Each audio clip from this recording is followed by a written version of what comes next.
You packed your lies. I returned the truth.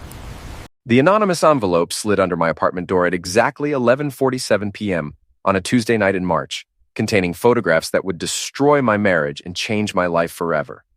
But I'm getting ahead of myself. My name is Michael Farrell, and 6 months ago, I thought I knew who I was married to. I thought Vanessa loved me despite my modest government salary, despite the cramped Arlington apartment, despite the fact that I drove a 10-year-old Honda while she complained about wanting a BMW. I thought our financial struggles were temporary, something we'd overcome together like the wedding vows promised. I was an idiot. The first sign something was wrong came during our 4th wedding anniversary dinner at Romano's, a mid-tier Italian place that stretched my budget but made Nessa smile. At least, I thought it made her smile. Looking back, I realized she was already comparing it to wherever Danny Russo had been taking her. "Mike, honey," she said, twirling her engagement ring around her finger, a habit I'd noticed increasing lately. "Carmen's husband just bought her this amazing tennis bracelet, $15,000. Can you imagine? I nearly choked on my chicken parmesan. $15,000 was more than I made in 3 months after taxes. That's wow. Must be nice to have that kind of money. It really must be." Her dark eyes, the ones that had captivated me when we met at the embassy Christmas party 5 years ago, seemed distant. Sometimes I wonder what it would be like to not have to worry about money all the time. "We're doing okay," I said, reaching across the table to squeeze her hand. "My security clearance review went well. There might be a promotion. In 2 years, maybe 3. She pulled her hand away gently. "I'm 39, Mike. I don't want to wait until I'm 50 to live a little." That night, she went to bed early with a headache. I stayed up watching Netflix, trying to ignore the growing pit in my stomach that whispered this conversation wasn't really about tennis bracelets. 3 weeks later, Nessa announced she was joining something called the Ladies' Circle, a group of embassy wives and female diplomats who met for weekly brunches and charity events. The membership fee was $800. $800? I stared at our joint bank statement, mentally calculating how many groceries that represented. "Nessa, we can barely afford—" "It's networking, Michael. These women have connections. Carmen says it could help both our careers." Carmen Vega, Nessa's closest friend and the tennis bracelet owner. I'd met her husband once, a defense contractor who drove a Porsche and talked loudly about his golf handicap. Carmen herself was the type of woman who wore designer sunglasses indoors and called everyone darling in a way that sounded like an insult. "I suppose if it's for networking," I said, already knowing I'd lost this argument. Nessa's face brightened. "Thank you, baby. You're the best." She kissed my cheek, and for a moment I felt like maybe I was overreacting. Maybe this was normal married couple stuff. Maybe I was being paranoid. The Ladies' Circle changed everything. Suddenly, Nessa was out 3 nights a week. "Charity planning meetings," she'd explain, coming home at midnight smelling like expensive wine and someone else's cologne. Her wardrobe began improving, subtle at first, then more obvious. A new purse here, designer shoes there, a dress that cost more than our monthly grocery budget. "Where's this money coming from?" I asked one evening, holding up the credit card statement. "I told you, the Ladies' Circle has a clothing allowance for events. We represent the embassy, Mike. We have to look professional." "Professional costs $3,000 a month?" Her jaw tightened. "Don't be dramatic. And don't interrogate me like I'm one of your intelligence targets." That stung. My job as a mid-level analyst for a CIA contractor wasn't glamorous, but it was important work. Or at least I'd thought it was important until my wife started treating it like an embarrassment. "I'm not interrogating anyone. I'm asking my wife why our credit cards are maxed out." "Our cards?" Nessa laughed, but there was no humor in it. "Mike, honey, you make $42,000 a year. These aren't our cards anymore. I've been handling the finances because, frankly, you're not very good at it." I stood there in our tiny kitchen, watching the woman I'd married transform into someone I didn't recognize. What's that supposed to mean? It means some of us are tired of living like college students. Some of us want more. More what? More everything. She grabbed her new purse, Louis Vuitton. I'd looked it up online, $1,200. "I'm meeting the girls for drinks. Don't wait up." After she left, I sat in our living room surrounded by furniture we'd bought at IKEA during our first year of marriage, when we'd laughed about being broke and in love. Now the Swedish particle board felt like evidence of my inadequacy. I started paying attention after that. Really paying attention.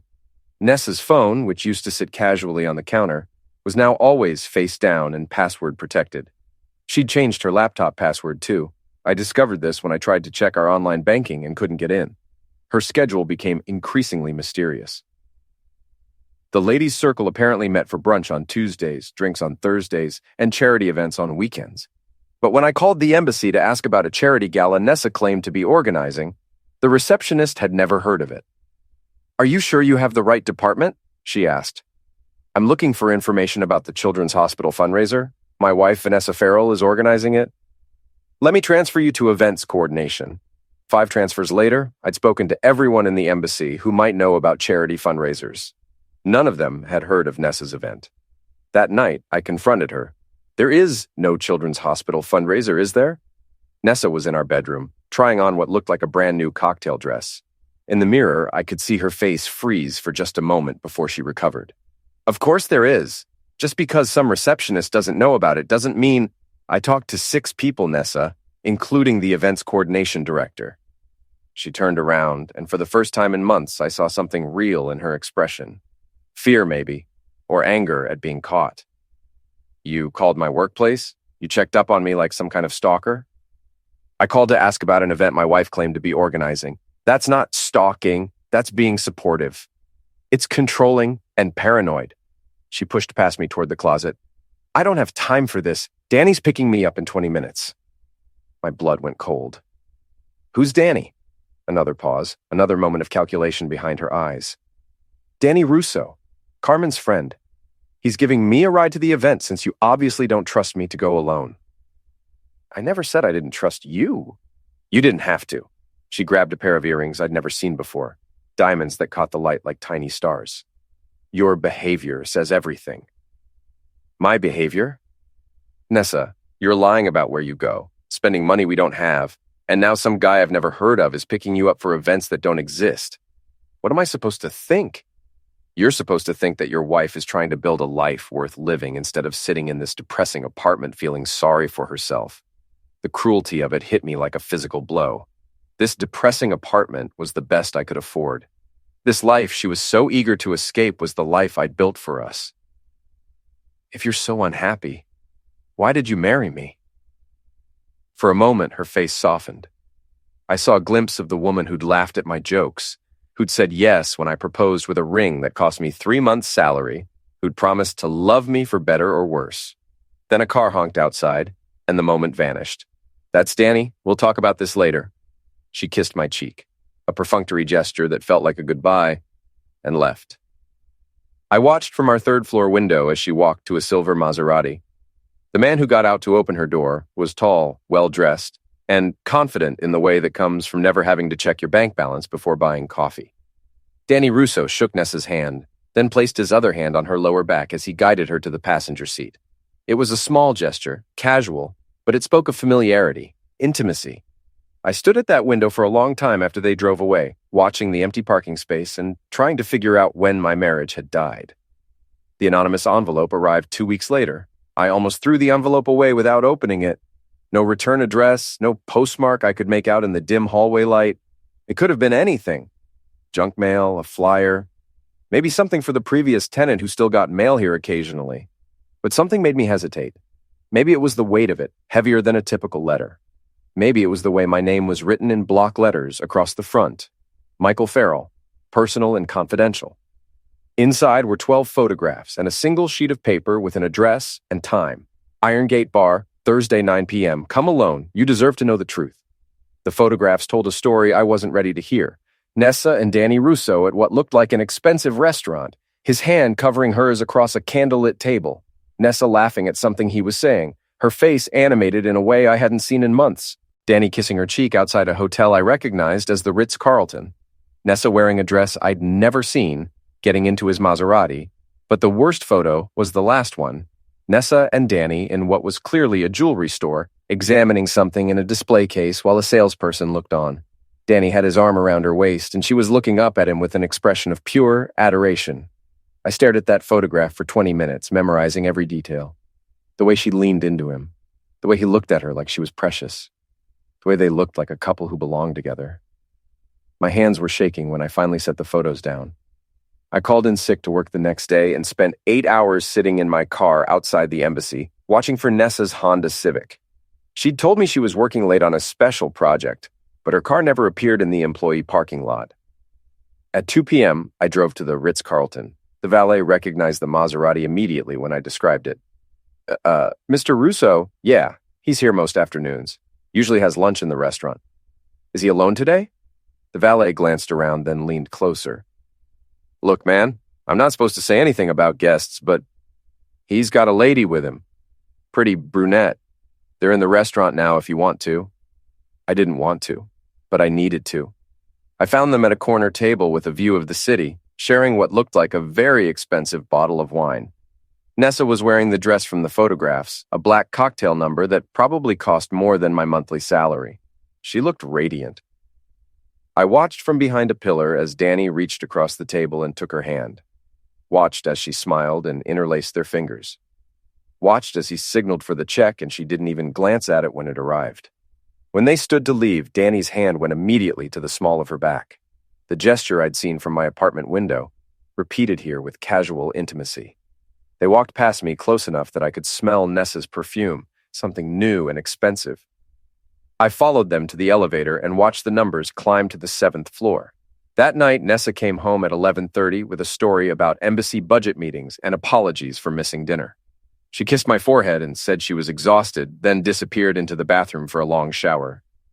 While she was washing off her afternoon with Danny Russo, I went through her purse. Credit cards I didn't recognize.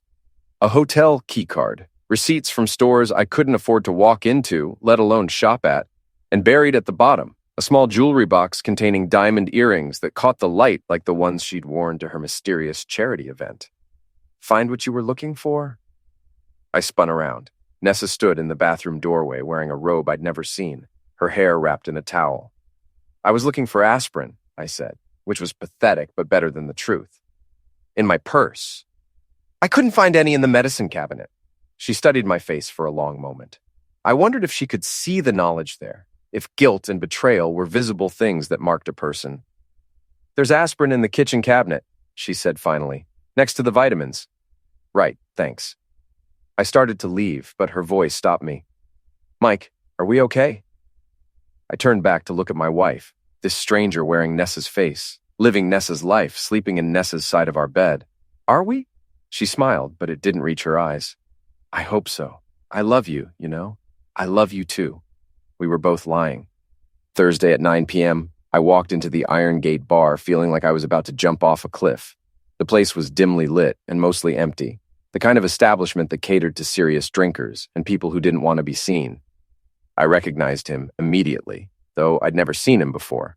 Mid-50s, wearing an expensive suit that somehow looked casual, with the kind of confidence that comes from knowing secrets. He was sitting in a corner booth with 2 drinks already waiting. Mr. Farrell. He gestured to the seat across from him. Thank you for coming. Who are you? Someone who thinks you deserve better than what you're getting. He pushed one of the drinks toward me. Bourbon, you look like you need it. I sat down but didn't touch the drink. How do you know about my wife?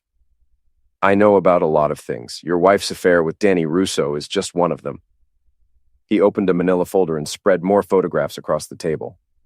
But it's not the affair you should be worried about. These photos were different.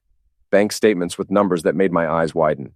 Property deeds for a condo in Georgetown I'd never heard of. Purchase receipts for jewelry, cars, clothes, hundreds of thousands of dollars in spending. Where is this money coming from? That's the right question. The man leaned back in his seat. Danny Russo isn't just sleeping with your wife, Mr. Farrell. He's using her to launder money from some very questionable sources.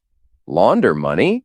Nessa's not a criminal. She's a Colombian embassy attaché with access to diplomatic channels and banking privileges. He tapped one of the bank statements. Look at the deposits. 50,000 here, 30,000 there, always in cash, always just under the reporting limits.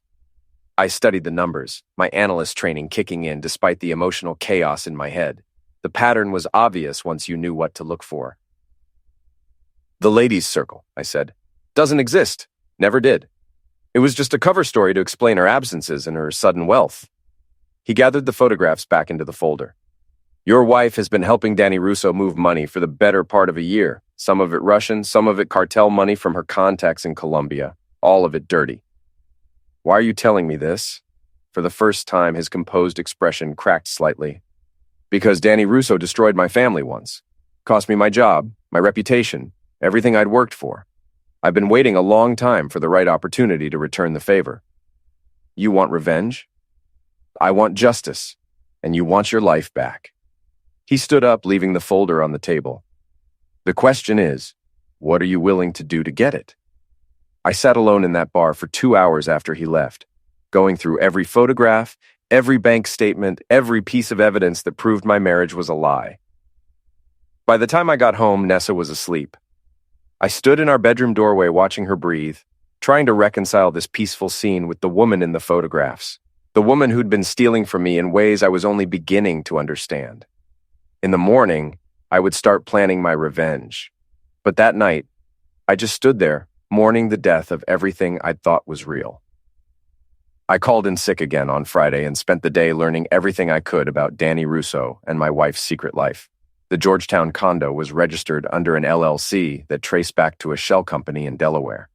The bank statements showed a pattern of cash deposits, followed immediately by transfers to luxury goods purchases, real estate investments, and offshore accounts. It was textbook money laundering, and Nessa was right in the middle of it. But the most damaging evidence was hidden in plain sight: her social media accounts. Nessa had always been careful about what she posted, but Carmen Vega had no such restraint. Her Instagram was a catalog of ladies' circle activities that painted a very different picture than the charity work Nessa had described. Private jets to Miami, shopping trips to New York where single handbags cost more than my annual salary, dinners at restaurants I'd only read about in magazines, and in every photo, the same group of women living lives that should have been impossible on embassy salaries. I screenshotted everything. The most revealing post was from 3 weeks ago. Carmen, Nessa, and 2 other women at what looked like a private poker game. The caption read, "When the boys let us play with the big money, #ladies night, #high roller, #blessed life." In the background of the photo, barely visible, was Danny Russo dealing cards to a table full of men I didn't recognize. Foreign-looking men in expensive suits, the kind of people who did business in cash and didn't ask questions about where it came from. I forwarded the screenshots to my personal email, then started making phone calls. My friend Richie Pollard had retired from the Arlington Police Department 5 years ago and now ran a private investigation business. We'd known each other since college, and he was one of the few people who'd tried to warn me that my marriage was moving too fast. "Mike? Jesus, you sound like heck. I need help, Rich. Professional help. What kind of trouble are you in?" I gave him the abbreviated version: cheating wife, suspicious money, possible criminal activity. I didn't mention the mysterious man from the Iron Gate. Something told me to keep that information to myself for now. "Email me everything you've got," Richie said. "Photos, bank statements, whatever. I'll run some background checks and see what we're dealing with." "How much is this going to cost?" "For you, nothing. But Mike, if your wife is really mixed up in money laundering, this could get dangerous. These people don't play games." That afternoon, I did something I'd never done in 4 years of marriage. I searched through Nessa's personal belongings. Her jewelry box contained pieces I'd never seen her wear, still in their original boxes with price tags that made my stomach turn. A tennis bracelet, $18,000. Diamond earrings, $12,500.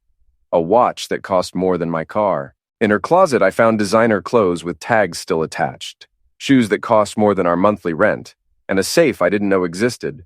The safe was small, hidden behind her winter coats, and required a combination. I tried our anniversary, her birthday, my birthday, nothing. Then, on impulse, I tried the date of her First Ladies Circle meeting. It opened. Inside were documents that confirmed my worst fears. Bank account information for accounts I'd never heard of. Copies of wire transfer receipts. A list of names and phone numbers, some with country codes I didn't recognize. And at the bottom, a burner phone. I photographed everything, then carefully put it all back exactly as I'd found it. The burner phone contained text message conversations that made my blood run cold. Package delivered as discussed, $50K clean. D says next shipment Tuesday, usual drop point. Embassy reception perfect cover. No one suspects diplomatic wives. Your husband asking questions again? Nothing I can't handle. He's not smart enough to figure it out. That last message was from 2 days ago. I sat on our bedroom floor, surrounded by evidence of my wife's betrayal, and felt something fundamental shift inside me. The hurt was still there, the humiliation of being lied to and made to feel like a loser. But underneath it, something harder was growing. Anger, cold, calculating anger. Nessa came home that evening with shopping bags and a story about embassy budget meetings. She kissed my cheek and asked about my day, playing the role of loving wife with an expertise that made me wonder how long she'd been acting. "How was your day, honey?" "Fine," I said. "Just the usual. How were your budget meetings?" "Boring, but necessary. We're planning the summer cultural exchange program." She hung up her coat, a new one I'd never seen before. "I might have to travel to Colombia next month to coordinate with the Bogotá office." "Colombia? That sounds expensive." "The embassy covers travel costs." She was already walking toward the bedroom. "I'm going to shower and change. Carmen's having a few people over for dinner." "Anyone I know?" "Just the usual crowd. You wouldn't enjoy it. Lots of embassy gossip and talk about cultural programs." "What time will you be home?" She paused in the bedroom doorway. "Late, probably. Don't wait up." After she left, I called Richie. "I ran those background checks," he said.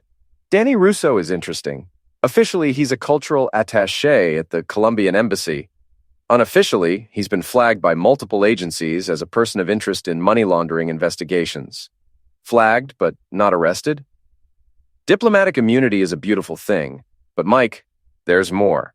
Your wife isn't just sleeping with this guy. She's his business partner. I found incorporation documents for 3 different LLCs, all with her signature. She's in business with him, up to her neck, and if the feds ever decide to move on Russo, she's going down with him. I stared out our living room window at the parking lot where Danny's Maserati had picked up my wife so many times. "Rich, I need you to do something for me, something that might not be completely legal. I'm listening. I need to know everywhere they go, everyone they meet, everything they do. I need evidence that will destroy both of them."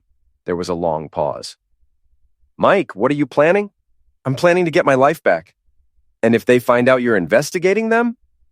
I thought about the text message on Nessa's burner phone, the casual dismissal of my intelligence, the certainty that I was too stupid to figure out what was happening in my own marriage.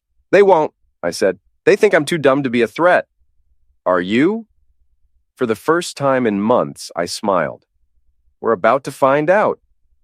Richie's surveillance equipment was more sophisticated than anything I'd used in my government work.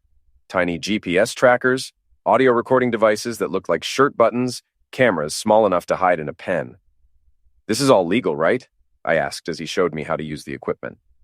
"Tracking your own wife's car? Perfectly legal. Recording conversations in public places? Legal. Breaking into private property to plant surveillance devices?" He shrugged. "That's a gray area." "What about hacking into bank accounts?" "That's not a gray area. That's a felony." He gave me a hard look. "Mike, I know you're angry, but don't do anything that's going to land you in prison. I'm not planning to hack anything. I just want to document what they're doing." "And then what? You're going to divorce her and take half of her illegal money?" I hadn't thought that far ahead, but now that he mentioned it, the irony was appealing. "Maybe. Or maybe you're going to turn her into the authorities and watch her go to prison." "Maybe that too." Richie studied my face for a long moment. "You're not the same guy I used to know. The guy you used to know was naive enough to trust his wife. That guy was an idiot. That guy was a good man who believed in love and marriage and doing the right thing." Where did that get me? Richie didn't have an answer for that. I started with the GPS tracker on Nessa's car. She thought she was being so careful, leaving at different times, taking different routes, but the tracker showed a clear pattern. Tuesday afternoons at the Georgetown condo, Thursday evenings at an upscale restaurant in DuPont Circle, Saturday nights at a private club in McLean that catered to diplomats and defense contractors. The Saturday night location was particularly interesting. According to the club's website, it was a private dining and gaming establishment that required membership and references. The kind of place where wealthy men played poker with money they couldn't explain to their wives. I decided to take a closer look. The McLean Club occupied a converted mansion on a quiet street lined with expensive cars. I parked across the street and used Richie's telephoto camera to document who was coming and going. Danny Russo arrived at 8 p.m. in his Maserati, but he wasn't alone. Nessa was with him, wearing a dress that probably cost more than my monthly salary.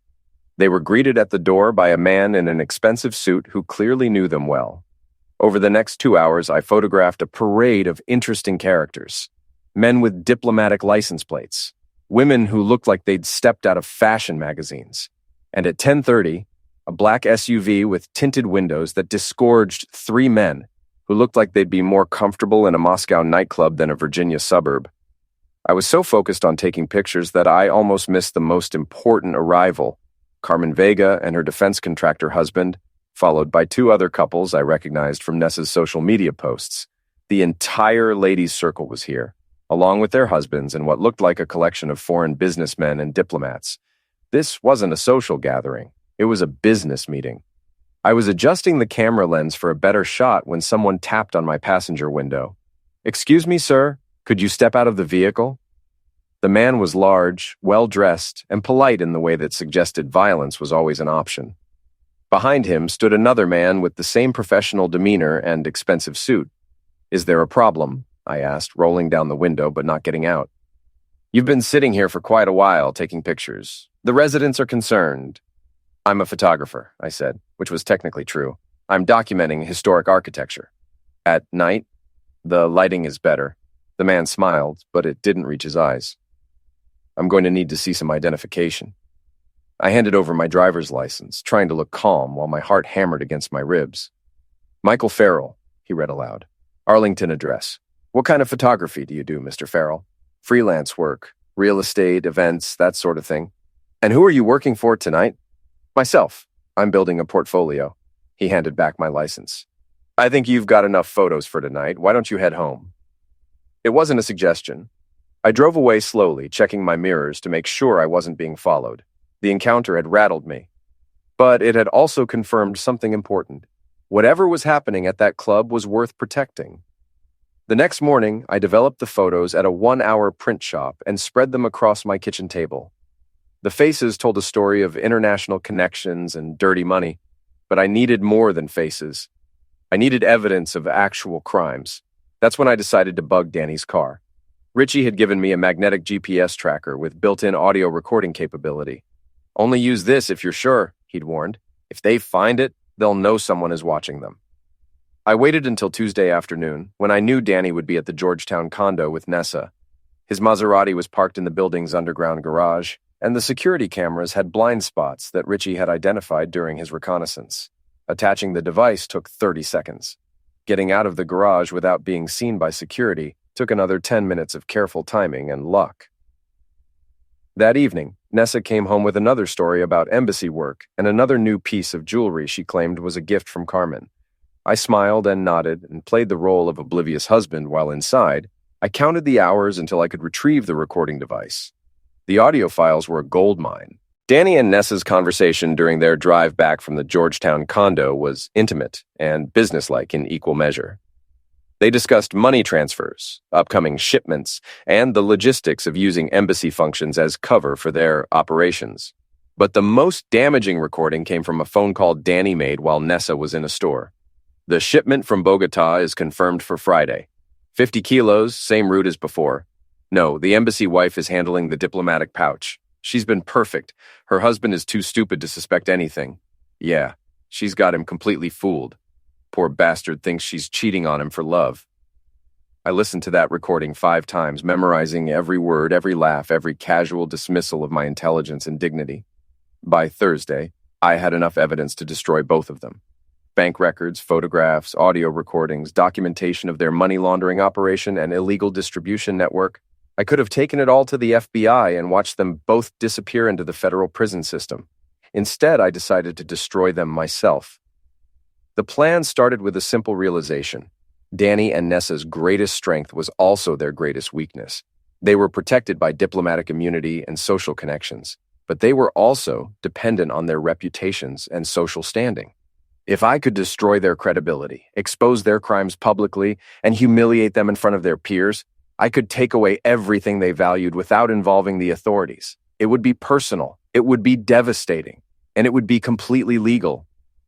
I started making phone calls. The embassy's annual cultural gala was the social event of the season.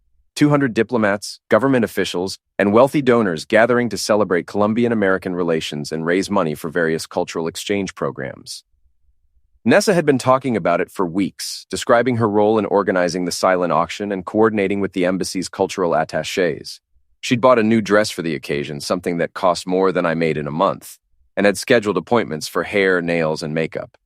"It's important for my career," she'd explained when I questioned the expense. "These events determine who gets promoted and who gets transferred to less desirable postings." What she didn't know was that I'd been planning my own participation in the gala. Richie's contact at the embassy, a security contractor who owed him a favor, had gotten me credentials as a freelance photographer, documenting the event for the embassy's website. It was a perfect cover that would give me access to the entire venue and allow me to bring professional camera equipment. The gala was held at the Willard Hotel in a ballroom that oozed old-world elegance and new-world money. I arrived early, ostensibly to photograph the setup, but really to plant recording devices at key locations and familiarize myself with the venue's layout. Nessa arrived at 7 with Danny, both of them looking like they belonged in a magazine spread about diplomatic glamour. She wore her new dress, a black number that showed off the diamond jewelry I now knew was purchased with pill money, and moved through the crowd with the confidence of someone who owned the room. I photographed them throughout the evening, using my press credentials to get close enough to document their interactions with other guests. Danny worked the room like a professional politician, shaking hands with men who looked like they laundered money for a living, and charming women who wore more jewelry than most people's houses were worth. But the most interesting conversations happened during the silent auction. I'd positioned myself near the auction tables with a telephoto lens, ostensibly photographing the bidding process, but actually recording conversations between Danny, Nessa, and several foreign businessmen who were bidding astronomical amounts for items that weren't worth a fraction of their bids. A Colombian coffee plantation tour that normally cost $500 attracted bids of $20,000. A week at a beach house in Cartagena generated $50,000 in bids. It was money laundering disguised as charity fundraising, and it was happening right in front of 200 witnesses who either didn't understand what they were seeing or didn't care. At 10 o'clock, I excused myself from the ballroom and went to work. The hotel's audiovisual system was controlled from a booth on the mezzanine level, staffed by a single technician who was more interested in his phone than monitoring the equipment. It took me 15 minutes to convince him that I needed to upload some photos to the embassy's social media accounts, and another 5 minutes to access the system while he stepped out for a smoke break. I uploaded a 40-minute video compilation I'd been working on for 2 weeks. Bank statements showing hundreds of thousands in suspicious cash deposits, audio recordings of Danny discussing illicit shipments and money transfers, photographs of private meetings with known criminals, screenshots of text messages about using embassy functions as criminal cover, and at the center of it all, Nessa, my wife, the woman I'd loved and trusted, coordinating every detail of an international money laundering operation. I set the video to begin playing in 30 minutes, then returned to the ballroom to watch the show. The presentation began during the evening's keynote address, when the ambassador was discussing the importance of cultural cooperation between Colombia and the United States. The screens around the ballroom, which had been showing photos of past cultural exchanges, suddenly switched to bank statements and criminal evidence. The reaction was immediate and devastating. Conversation stopped mid-sentence. Diplomats stared at the screens in shock. Several guests began taking photos and videos with their phones, documenting the evidence for their own purposes. Danny tried to reach the AV booth, but hotel security stopped him. They'd been instructed to prevent anyone from interfering with the embassy presentation. Nessa stood frozen in the middle of the ballroom, watching her secret life play out in high definition for everyone she'd ever wanted to impress. The audio recordings were the most damaging part. Danny's voice filled the ballroom, discussing illegal shipments and money transfers with casual indifference. Nessa's voice followed, coordinating the logistics of using embassy functions as criminal cover. But the recording that destroyed her completely was one I'd made just 3 days earlier, when Carmen had come to our apartment for what she thought was a private conversation. "I still can't believe Mike hasn't figured it out," Nessa's voice said through the ballroom speakers. "He's so pathetic, sitting in that apartment feeling sorry for himself while I'm building a real life with Danny." "What if he does figure it out?" Carmen's voice asked. "He won't. He's too weak and too stupid. Even if he suspected something, He'd never have the balls to do anything about it. The silence in the ballroom was complete. 200 people stared at my wife, the woman who'd just been exposed as both a criminal and a person who held her husband in complete contempt. I watched from across the room as Nessa's face went through a series of emotions: shock, fear, humiliation, and finally, rage. She scanned the crowd until she found me, and our eyes met across the ballroom. In that moment, she knew. The video ended with a simple message: "The evidence has been forwarded to appropriate law enforcement agencies. Thank you for your attention." The aftermath was chaos. Embassy security tried to restore order while guests streamed toward the exits, many of them still filming with their phones. Danny disappeared into the crowd, probably heading for his car and whatever escape plan he'd prepared for emergencies. But Nessa walked straight toward me, her face a mask of fury and humiliation. "You bastard!" she hissed when she reached me. "You have no idea what you've just done!" "I've exposed the truth," I said calmly. "I thought that's what journalists were supposed to do. You've destroyed everything. My career, my reputation, my life. Your life was built on lies and criminal money. I just showed people what it really was." She looked around the ballroom at the chaos she'd helped create, at the diplomats and society figures who were already distancing themselves from her, at the career and social standing that were evaporating in real time. "I loved you," she said, and for a moment I almost believed her. "No," I said. "You used me. There's a difference." "What happens now?" I looked at my wife, this stranger who'd shared my bed and stolen my trust and spent a year making me feel like I was crazy for suspecting what my instincts had known all along. "Now you face the consequences of your choices." Embassy security reached us before she could respond, escorting both of us toward separate exits as the ballroom emptied and the real investigations began. I never saw Nessa again. The story broke on every major news outlet within 12 hours. Embassy money laundering scandal, diplomatic immunity and illicit cash, cultural attaché exposed an international criminal network.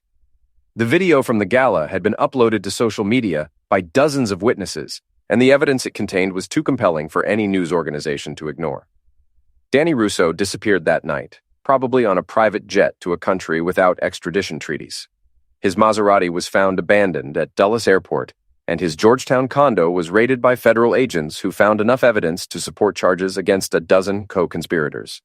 Nessa wasn't so lucky. Her diplomatic status provided some protection, but the Colombian government, embarrassed by the international attention, revoked her credentials and expelled her from the embassy.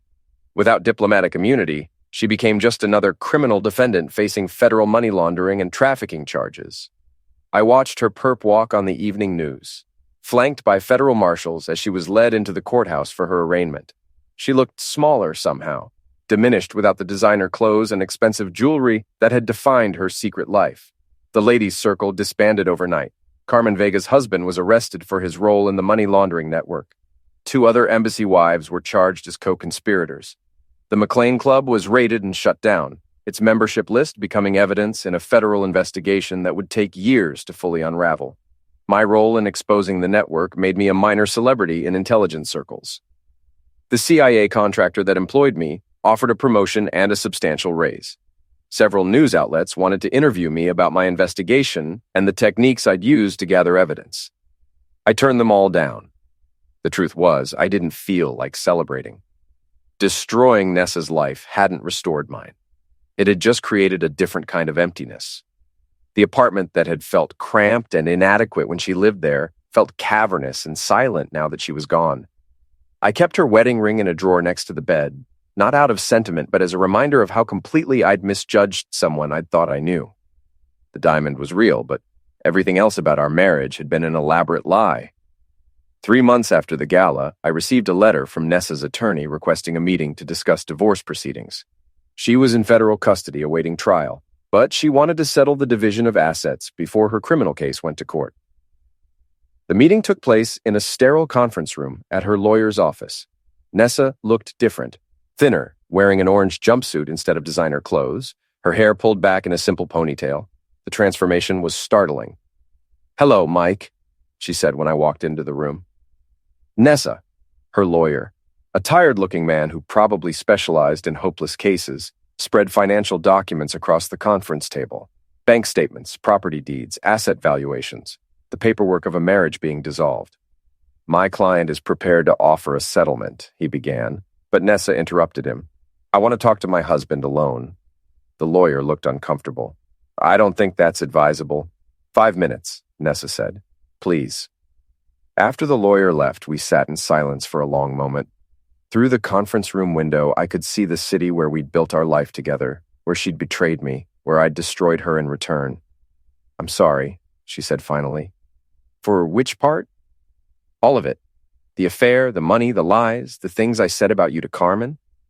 She looked down at her hands, which were cuffed to a chain around her waist. I became someone I didn't recognize. You became someone who could afford the life you wanted. I became someone who threw away the only good thing I had. She looked up at me, and I saw tears in her eyes. I loved you, Mike.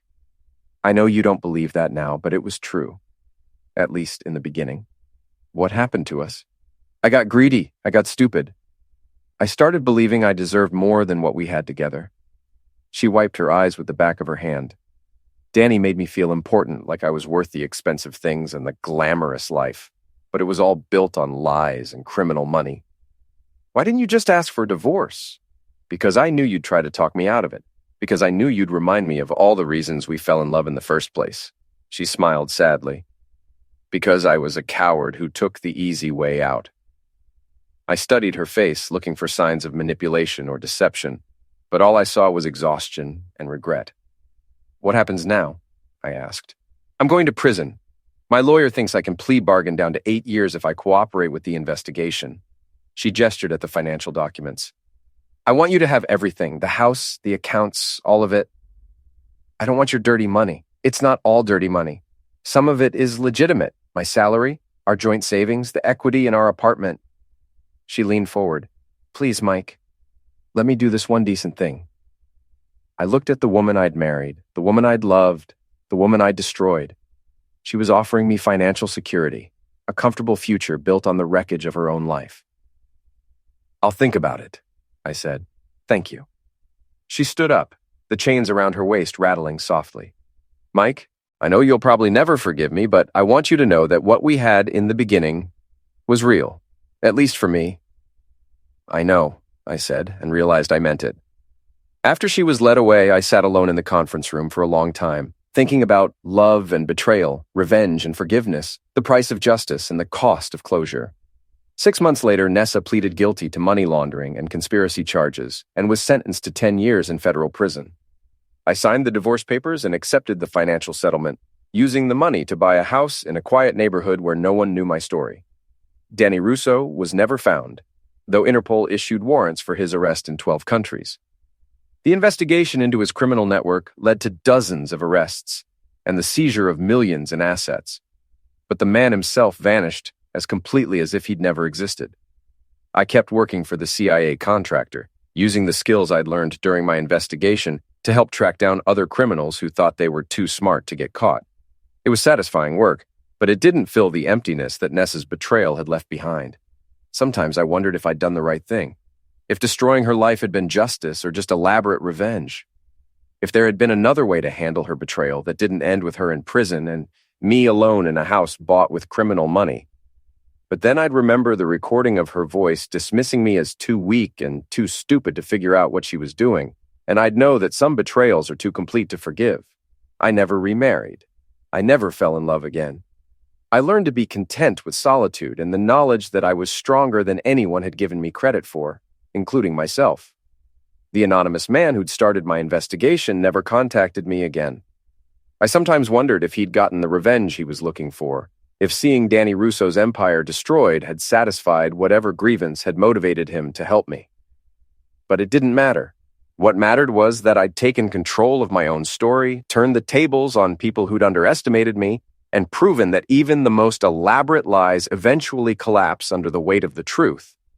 5 years after the gala, I received a letter from Nessa in prison. She was eligible for parole in 3 years and wanted to know if I'd consider writing a character reference for her hearing. She'd found religion, she said, and wanted to make amends for the pain she'd caused. I threw the letter away without reading it completely. Some stories don't have happy endings. Some betrayals don't lead to reconciliation. Some people destroy the best thing in their lives and spend the rest of their time trying to convince themselves it was worth it. But some people fight back. Some people refuse to be victims. Some people take their revenge and sleep well at night, knowing they've balanced the scales. I was one of those people,